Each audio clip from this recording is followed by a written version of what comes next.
Vous aurez jusqu'au 30 novembre pour éventuellement changer de caisse, de modèle ou de franchise. D'ici là, le démarchage des courtiers ne va pas faiblir.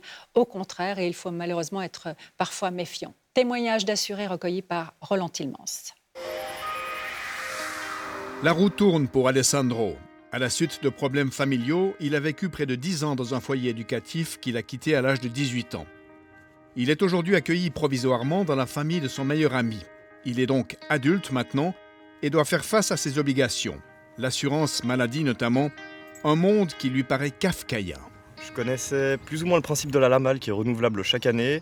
Maintenant les complémentaires c'était complètement trouble pour moi. Du coup je n'y connaissais absolument rien. Alessandro a entendu parler du site internet Comparis, qu'il consulte sans autre arrière-pensée que celle de se renseigner. Et à sa grande surprise, il est contacté très vite par un courtier indépendant qui propose de le conseiller à domicile. Banco.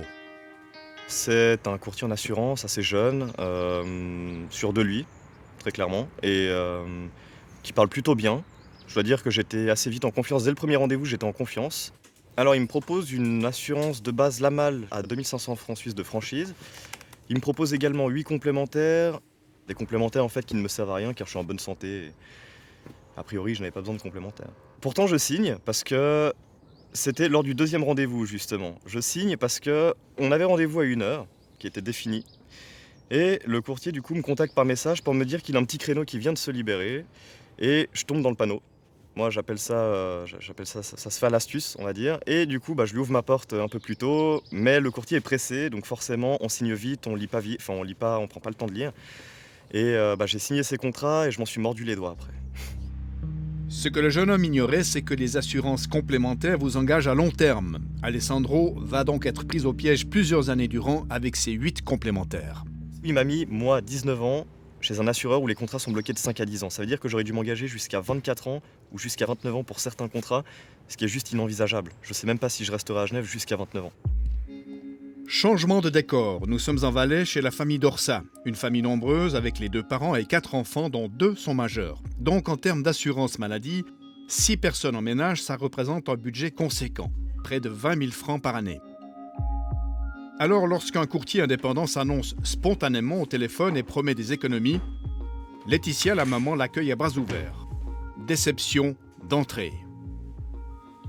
C'est un jeune homme qui est venu chez nous. Je pense que nous, on était dans les premiers clients qu'il devait avoir, parce qu'on a bien senti qu'il n'était pas très à l'aise.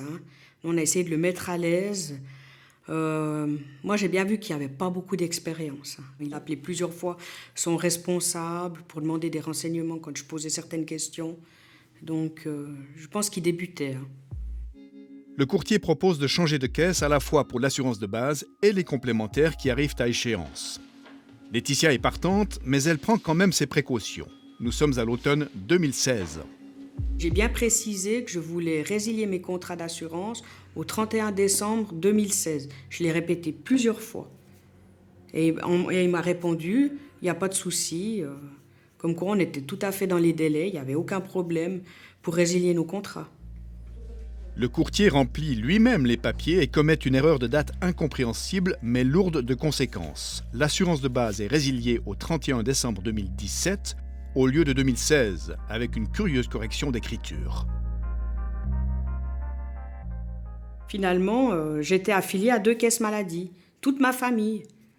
Donc, quand on vous dit que par mois, vous devrez payer 3 000 francs et puis que vous devez les sortir, vous ne sautez pas de joie.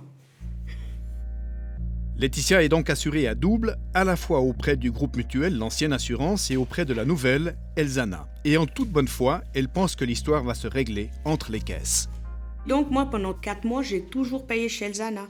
Seulement la mutuelle m'envoyait des rappels. Je téléphonais chaque fois pour leur dire « Arrêtez de m'envoyer les factures, on est chez Elzana maintenant ». Eux, ils ont persisté. Donc j'ai continué de payer chez Elzana jusqu'au moment... À un moment donné, vous prenez une décision que c'est plus possible.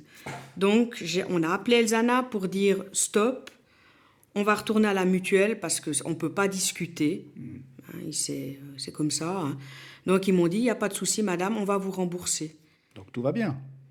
Non, pas tout va bien parce que ce qui se passe, c'est que comme ils m'ont envoyé rappel sur rappel, sommation de payer, que j'ai chaque fois expliqué, moi je ne veux pas payer des frais.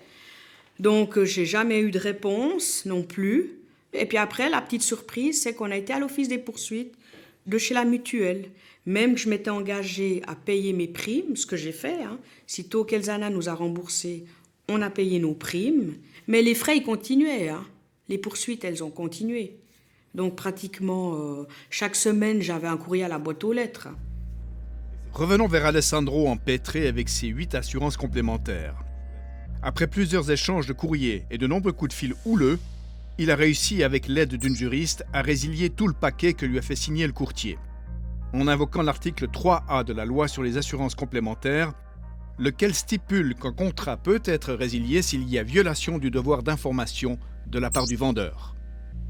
Il a clairement manqué à son devoir d'information dans la mesure où les contrats de complémentaires, je ne connaissais pas du tout le délai, je ne connaissais pas la législation sur les complémentaires, c'est quand même son devoir de m'informer en fait pour que je puisse prendre une décision en fait. À la fin, c'est moi qui signe, pas lui. Il faut bien lire en fait le contrat avant de le signer, bien poser les bonnes questions, sauf qu'à ce moment-là, je ne connaissais pas la législation.